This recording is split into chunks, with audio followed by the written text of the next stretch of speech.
والوں کے سامنے، سرداروں کے سامنے، سیاستدانوں کے سامنے،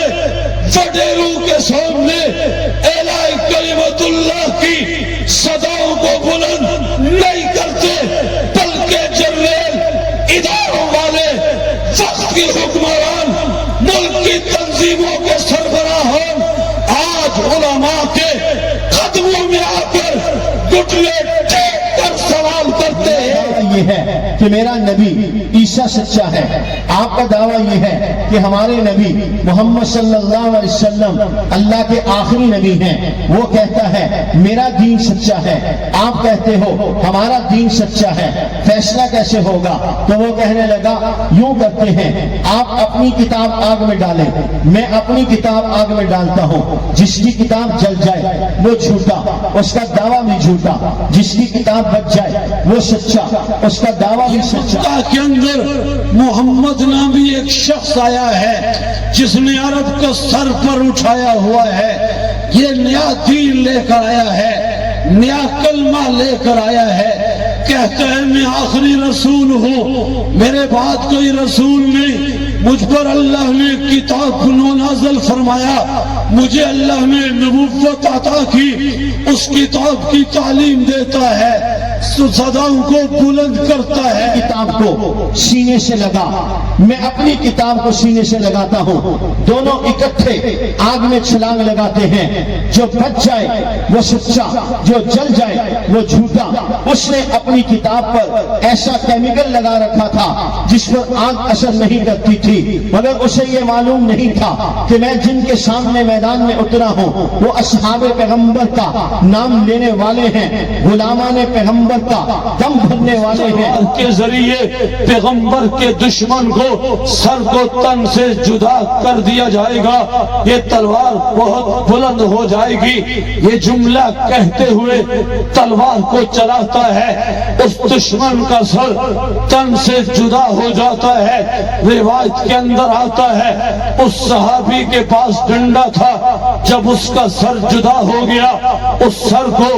اس ڈنڈے کے اوپر لگایا، یوں اٹھا کر کے پیغمبر کی خدمت میں حاضر ہوا۔ ارسلہ بالحق بشیرا ونذیرا وداعیا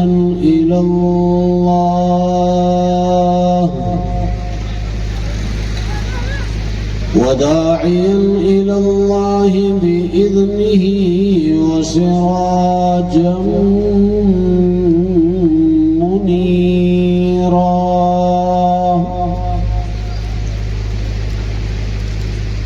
أما بعد فأعوذ بالله من الشيطان الرجيم،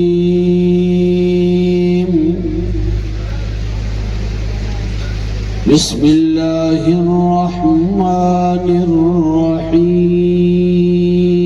آج لوگ سیاست میں اعلیٰ ڈگری لینے کے لیے، انجینئرنگ میں اعلیٰ ڈگری حاصل کرنے کے لیے، کمپیوٹر میں اعلیٰ مناصب کو حاصل کرنے کے لیے، دیگر میڈیکل کے شعبہ جات میں آگے بڑھنے کے لیے دنیا کے مختلف ممالک میں جاتے ہیں، وہاں جا کر اپنی عصری تعلیم کی پیاس کو بجاتے ہیں۔ میں سلام پیش کرتا ہوں بر صغیر پاک و ہند کے ان علماء کو کہ انہوں نے بر صغیر کو قرآن و حدیث کے حوالے سے، پیغمبر کی سیرت کے حوالے سے، صحابہ کے کردار کے حوالے سے، صحابہ کی تاریخ کے حوالے سے اس قدر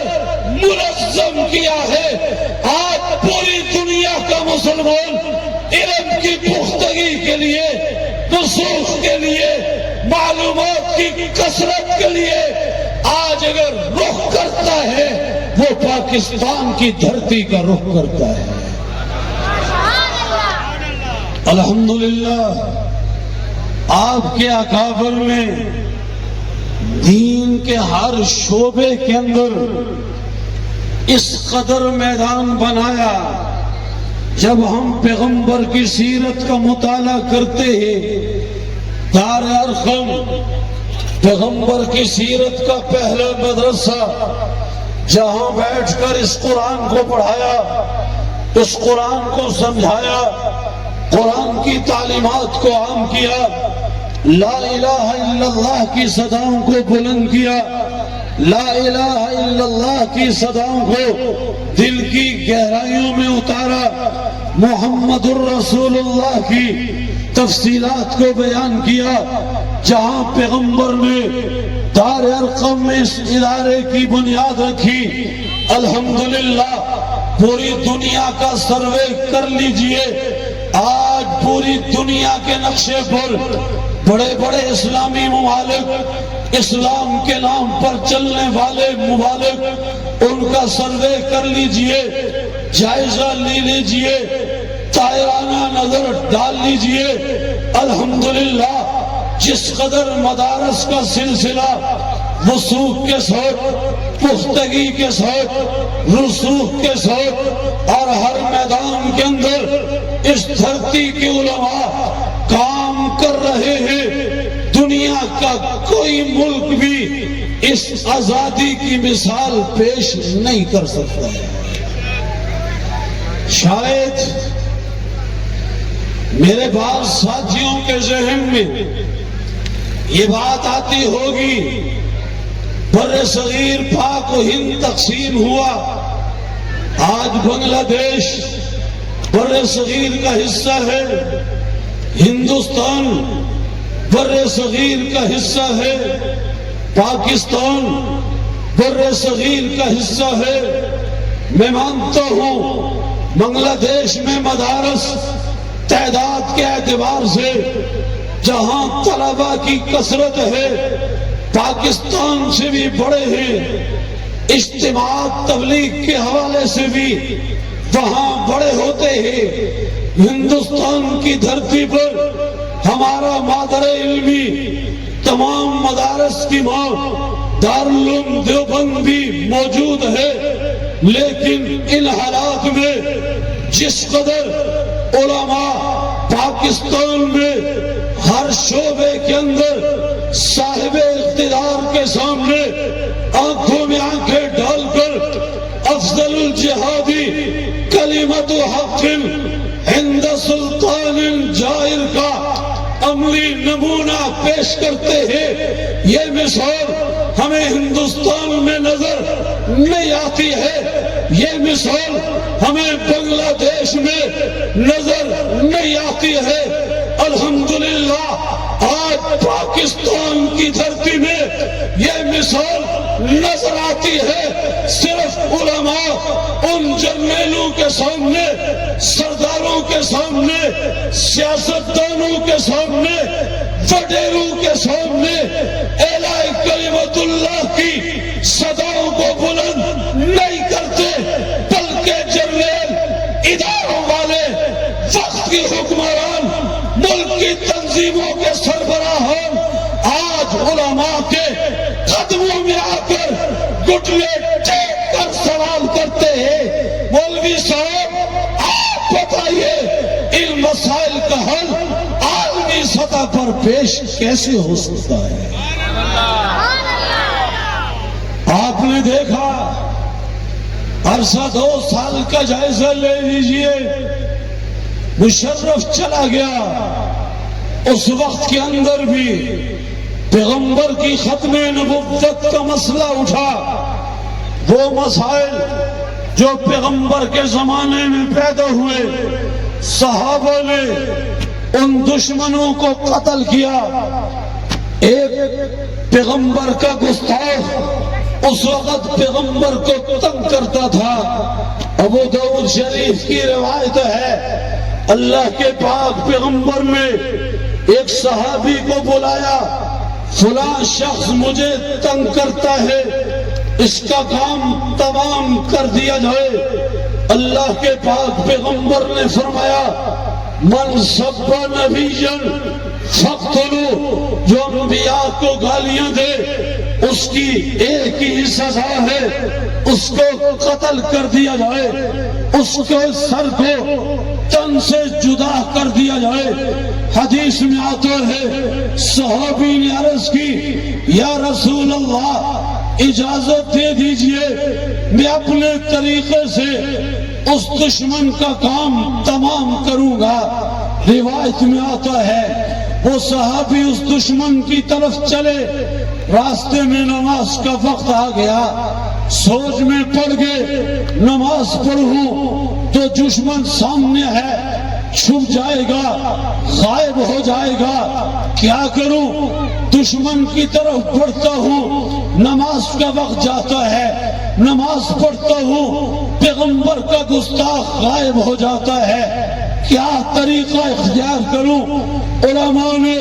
قرآن کی روشنی میں مسئلہ لکھا ہے، جہاد کا میدان ہو، سواری پر سوار ہو کر نماز پڑھو، آدھے لوگ نماز پڑھیں، آدھے جہاد کریں، آدھی نماز پڑھ کر کے آدھے لوگ چلے جائیں، دوسرے آدھے آ جائیں، وہ نماز کو پڑھے، یوں نماز پڑھ کے جہاد بھی جاری رکھا جائے، نماز بھی پڑھی جائے۔ روایت میں آتا ہے اس صحابی نے قبلے کا رخ اختیار کیا، نماز کی نیت کی، دشمن کی طرف بڑھتا چلا گیا، پاؤں زمین کے ساتھ گھسٹتا ہوا دشمن کی طرف بھی پڑھ رہا ہے، آگے بڑھتے ہوئے نماز بھی پڑھ رہا ہے، ادھر نماز بھی مکمل ہو گئی، ادھر دشمن تک بھی پہنچ گیا، جا کر دشمن سے کہا کیا حال ہے، کیا پوزیشن ہے، کیا کام کرتے ہو؟ کہا آج ایک ہی کام ہے، یہ مکہ کے اندر محمد نامی ایک شخص آیا ہے جس نے عرب کو سر پر اٹھایا ہوا ہے، یہ نیا دین لے کر آیا ہے، نیا کلمہ لے کر آیا ہے، کہتا ہے میں آخری رسول ہوں، میرے بعد کوئی رسول نہیں، مجھ پر اللہ نے کتاب نازل فرمایا، مجھے اللہ نے نبوت عطا کی، اس کتاب کی تعلیم دیتا ہے، صداؤں کو بلند کرتا ہے، لوگ اس کی آواز کو سنتے ہیں، فریفتہ ہوتے ہیں، اسی کے ہو کر رہ جاتے ہیں۔ میں نے تہیہ کیا ہے پہلی فرصت میں اس محمد ابن عبداللہ کو قتل کروں گا تاکہ یہ مسئلہ ہی ختم ہو جائے۔ وہ صحابی بظاہر ان کو کہتا ہے یہ تو بہت اچھی بات ہے، یہ شخص اس طرح کا پیدا ہو گیا، ہم سب آپس میں مل جاتے ہیں، میں بھی تیاری کرتا ہوں، آپ بھی تیاری کریں، جماعت بناتے ہیں، اس مسئلے کا کام ختم کرتے ہیں۔ جب ساتھی بن گئے، کچھ وقت ساتھ رہے، الحرب خدعۃ کے تحت جب ساتھی کی امید بن گئی، دوستی کچھ پکی ہو گئی، اس صحابی نے کہا کہ یار آپ کے پاس تو تلوار بہت عمدہ ہے، بہت اچھی ہے،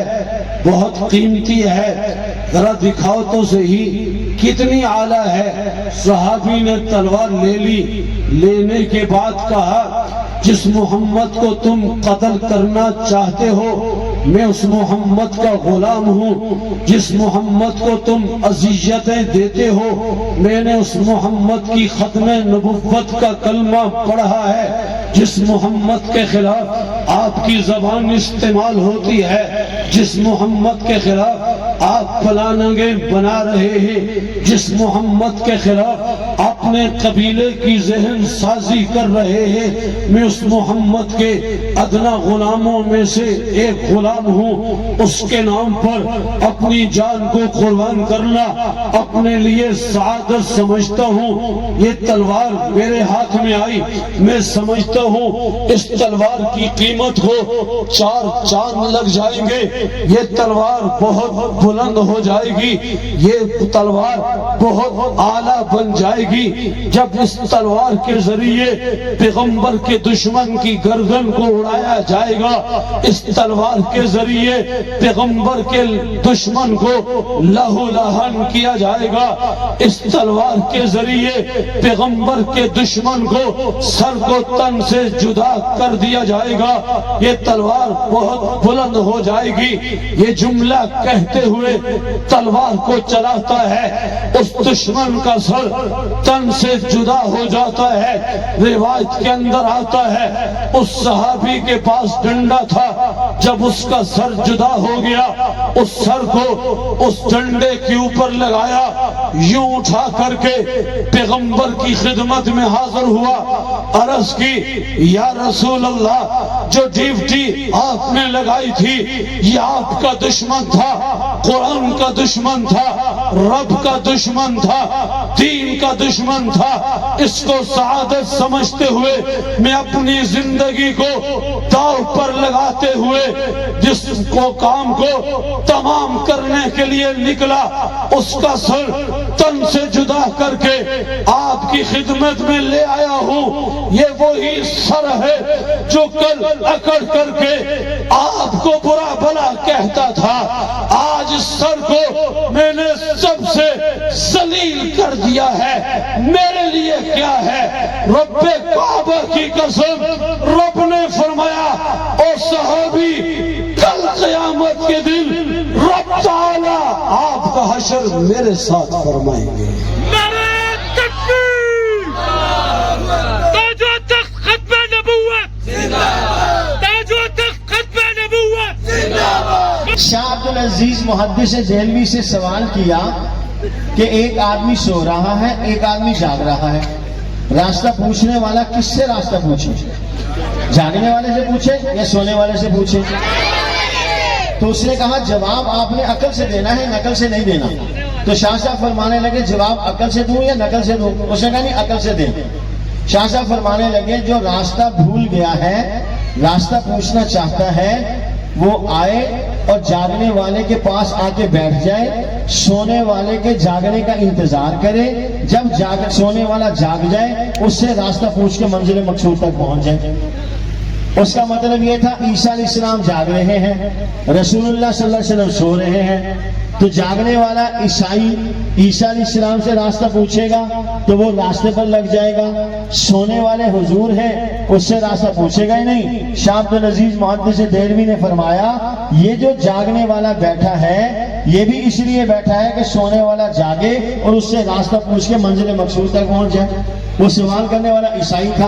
اگر کہیں جاگنے والے سے پوچھے تو عیسیٰ علیہ السلام جاگ رہے ہیں، عیسیٰ علیہ السلام کی شریعت پر عمل کرو، عیسیٰ علیہ السلام کے دین پر عمل کرو، عیسیٰ علیہ السلام کے پیچھے چلو تو کامیاب اور کامران ہو جاؤ گے۔ شاہ عبدالعزیز محدث دہلوی نے کہا نہیں نہیں، یہ راستہ جو بھٹک گیا ہے جاگنے والے کے ساتھ آ کے بیٹھ جائے، جب سونے والا جاگے تو راستہ پوچھ کے منزل مقصود تک پہنچ جائے۔ وہ عیسائی خائب و خاصر ہو کے چلا گیا۔ اسی طرح شاہ عبدالعزیز محدث دہلوی، یہ جو دین آج ہمارے پاس گھروں میں موجود ہے نا، یہ مخمل کے بستروں پر لیٹ کر نہیں آیا، یہ مرغ متنجن کھا کر نہیں آیا، یہ بڑی بڑی قید و بند کی صحبتیں برداشت کر کے، مال قربان کر کے، جان قربان کر کے، آل اولاد قربان کر کے تب یہ دین ہم تک پہنچا ہے۔ شاہ عبدالعزیز محدث دہلوی کے پاس ایک عیسائی پادری آیا، اکثر آتا تھا، شاہ صاحب سے مناظرے کرتا تھا، شاہ صاحب بھی اس کے ساتھ بات کرتے تھے۔ آگے کہنے لگا بس آپ سے میں نے اس مرتبہ آخری فائنل بات کرنی ہے۔ شاہ صاحب فرمانے لگے یہ بازو میرے آزمائے ہوئے ہیں، تم اس سے پہلے بھی کئی بار یہ بات کہہ چکے ہو کہ آخری بات کرنی ہے،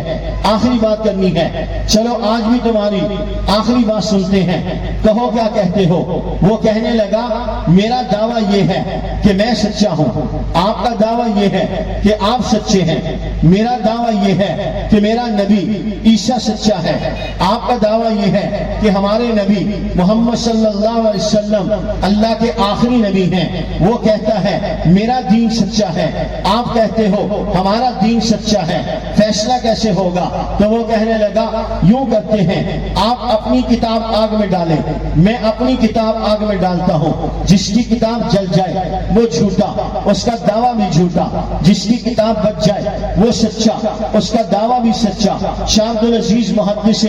دہلوی اسے کہنے لگے تو نے اپنے حق اور سچ ہونے کا معیار یہ ٹھہرایا کہ تو اپنی کتاب کو آگ میں ڈالے، میں اپنی کتاب کو آگ میں ڈالوں۔ شاہ عبد العزیز صاحب بالفاظ دیگر یوں کہنے لگے تیری پسند جدا،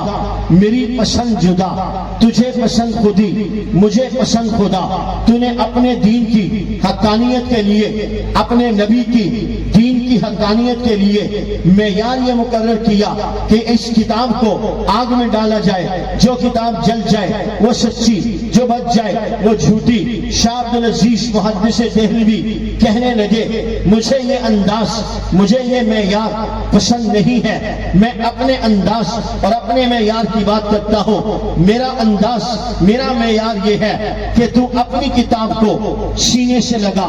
میں اپنی کتاب کو سینے سے لگاتا ہوں، دونوں اکٹھے آگ میں چھلانگ لگاتے ہیں، جو بچ جائے وہ سچا، جو جل جائے وہ جھوٹا۔ اس نے اپنی کتاب پر ایسا کیمیکل لگا رکھا تھا جس پر آگ اثر نہیں کرتی تھی، مگر اسے یہ معلوم نہیں تھا کہ میں جن کے سامنے میدان میں اترا ہوں وہ اصحاب پیغمبر کا نام لینے والے ہیں، غلامان پیغمبر کا دم بھرنے والے ہیں، عاشقان پیغمبر کی زندگیوں کو اپنی آنکھوں کا سرما بنا کر اپنے لیے مشعل راہ بنانے والے ہیں۔ میں ان کا ماننے والا ہوں جنہوں نے نبی کے دستے حق پرست پر بیعت کر کے اپنا مال، اپنی جان، اپنی آل اولاد قربان کرنا اپنے لیے فخر سمجھا تھا۔